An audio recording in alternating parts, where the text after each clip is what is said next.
Le Tage est le plus grand fleuve de la péninsule ibérique. Long de 1078 km, il traverse le territoire portugais pour se jeter à Lisbonne dans l'océan Atlantique. Partons aujourd'hui à la découverte d'une ville située au cœur du Portugal, à 30 minutes de Lisbonne, Santarém, capitale de la région du Ribatejo.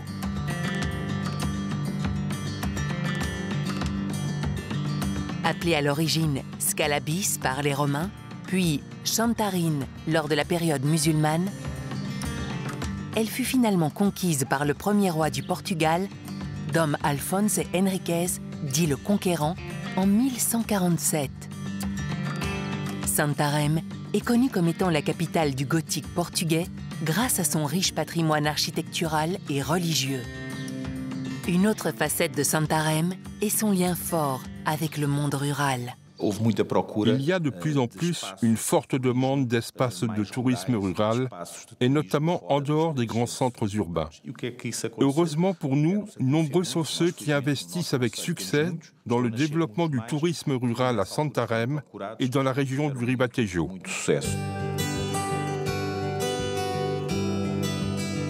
La Casa de Amiera est un incontournable du Ribatejo pour ceux qui recherchent de la détente, de la quiétude et un séjour en contact avec le monde rural.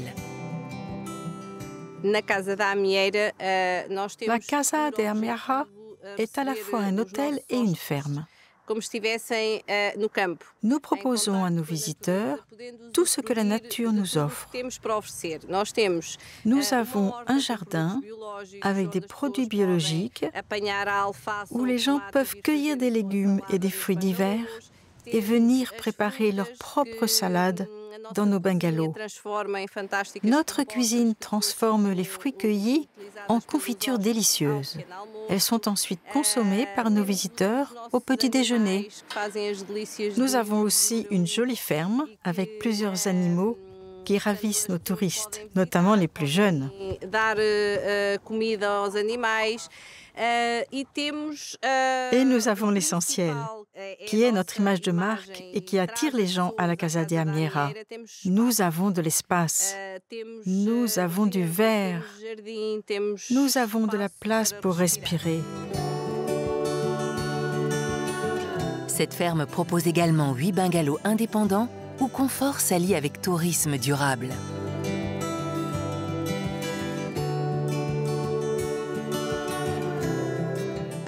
La partie recouverte de liège est très importante pour nous, car nous accordons une priorité à la durabilité et à l'utilisation de matériaux biologiques.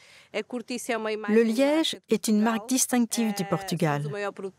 Nous en sommes le plus grand producteur mondial et nous pensons que c'est une bonne carte de visite que nos bungalows soient recouverts en liège. La Quinta M est un autre excellent exemple pour ceux qui recherchent un tourisme qui prend ses racines au cœur des traditions du Ribatejo. Quinta en portugais veut dire ferme, mais a souvent une dimension de domaine.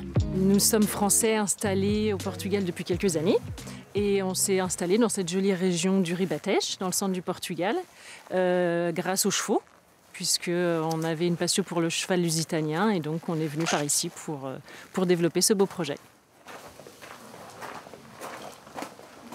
Bonjour Morgane. Salut Florence. Alors voilà, justement, on a un de nos chevaux lusitaniens ici. Oui, alors on a Charop, notre étalon de la Quinta. Charop est un lusitanien. Donc le lusitanien, c'est une race portugaise. Lusitanien, ça veut dire Lusitanie.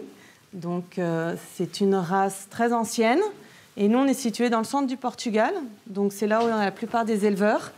On a aussi à 15 km Goulga. C'est la capitale du cheval lusitanien. Donc en novembre, plus ou moins sur 10 jours, se réalise la foire du cheval lusitanien. Nos visiteurs sont à la recherche de la tradition portugaise aussi, mais surtout la discipline du dressage. C'est ce qu'on pratique ici. Le dressage, c'est une discipline équestre olympique. C'est un sport où on maîtrise tout. On est toujours à la recherche de la perfection du cheval, sur ses allures, sur les exercices, et le cavalier sur sa position. Le Lusitanien aussi est un cheval très docile, très gentil, d'une extrême confiance. Donc on fait aussi pour les débutants. Donc on peut aussi avoir des gens qui n'ont jamais eu d'expérience à cheval et qui viennent à la recherche d'une expérience avec le Lusitanien pour une première fois. Les visiteurs peuvent être hébergés dans des yourtes, habitat absolument insolite dans le paysage du Ribatejo. Et nous voilà donc dans une yourte. Celle-ci, c'est la yourte Lima, puisque nous sommes entourés de la nature et on a voulu faire un clin d'œil à cette belle nature qui nous entoure. Donc les 4 yourtes ont des noms de fleuves portugais. Celle-ci Lima, Douro, Tejo et Minho. Et on a aussi ce petit clin d'œil avec les étoiles, puisque grâce à cette bulle, on peut s'endormir en faisant de beaux rêves. À quelques mètres de la Quinta M se trouve la Quinta do Arrobe. Maria et son frère Alexandre ont développé cette quinta afin de concrétiser un ancien rêve. Celui de leur arrière-grand-père qui a planté ici les premières vignes en 1882. La Quinta do Arrobe, elle est jeune. On a replanté et on a commencé ce projet en 2007. On a des cépages portugais et français. Les cépages portugais sont Aguinto, Trancadeira Preta, Tonhiga Nacional, Moscatel, Verdelho. Des cépages français, on a Syrah, Merlot, Cabernet Sauvignon, Pinot Gris et Sauvignon Blanc. L'indication géographique protégée, vin du Ribatejo, a été rebaptisée en 2009 vin du Tejo, vin du Tage, afin de valoriser l'importance et l'influence de ce fleuve dans les vignes. Les vins du Tage sont très aromatiques, amples et riches en bouche. Pendant de nombreuses années, ce qui définissait les vins du Tage, c'était leur force, avec de la personnalité et un fort degré d'alcool, 14, 15, voire 16 degrés. Aujourd'hui, la tendance mondiale est plutôt de baisser le taux d'alcool. Bien entendu, les vins du Tage suivent cette tendance. Les dégustations de vins à la Quinta do Arrobe sont toujours accompagnées de produits du terroir, tels que des fromages, de l'huile d'olive ou des chorizos. Un vrai régal pour les gourmands à la recherche d'une expérience authentique.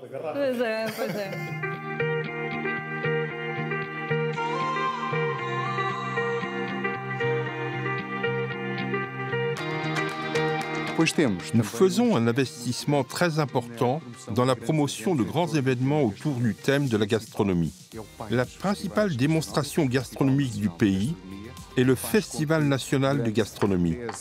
Pendant 10-11 jours, la capitale du Ribatejo devient la scène principale au niveau national autour de ce thème. Aujourd'hui, nous avons des chefs renommés au niveau national, voire international, qui font que notre ville soit de plus en plus convoitée. Le développement d'une gastronomie sublime qui respecte le terroir fait partie de notre stratégie touristique.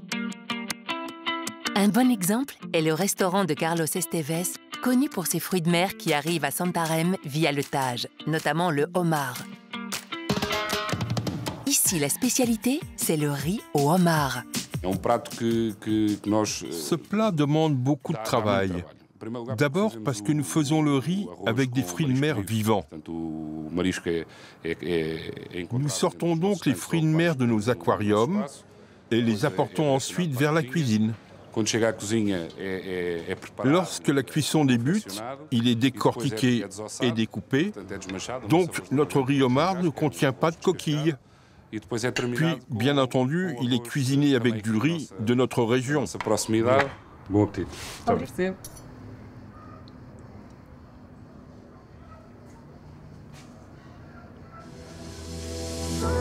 Le monde rural est un élément clé pour comprendre Santarém. La capitale du Ribatejo accueille chaque année 2 foires agricoles majeures. La Foire nationale de l'agriculture, le plus grand événement national du secteur conçu pour le grand public, accueillant plus de 200 000 visiteurs par an, ainsi que la Foire agro-globale. L'agro-global est une foire pour les professionnels de l'agriculture, pour échanger des opinions sur les nouvelles technologies, ce qu'on fait, ce qu'on ne doit plus faire, et tout ce qui concerne le monde de l'agriculture. Donc c'est une foire qui vise exclusivement le secteur. Un exemple, c'est la présentation de quelques-unes des technologies les plus modernes pour l'agriculture, pour certains secteurs de l'agriculture, dont les drones. Le drone d'assistance est un véritable atout pour la viticulture. Grâce à ses vols quotidiens qui peuvent être automatisés, il va contrôler l'état de santé des vignes. Dans un monde où la production animale est devenue de plus en plus intensive et non durable, l'AgroGlobal essaie aussi d'apporter des solutions aux professionnels du secteur. L'AgroGlobal est une vitrine fondamentale dans le marché portugais, mais aussi d'un point de vue ibérique. Cette foire nous apporte les principales tendances agro-industrielles. Elle nous permet par exemple de briser les barrières et de démontrer comment les insectes sont des outils pour être une filière bio-industrielle. L'industrialisation basée sur un outil biologique en transformant les déchets en opportunités. Impossible de quitter Santarém sans faire une dernière halte sur le Tage. Beaucoup de gens viennent ici pour le loisir et sont souvent confrontés aux peurs du fleuve qui a son caractère et une agressivité naturelle. Et puis, ils demandent notre soutien pour que nous puissions les accompagner techniquement. Nous présentons les spécificités de ce fleuve, nous leur ouvrons ses portes. Pour nous, il est important de respecter le Tage.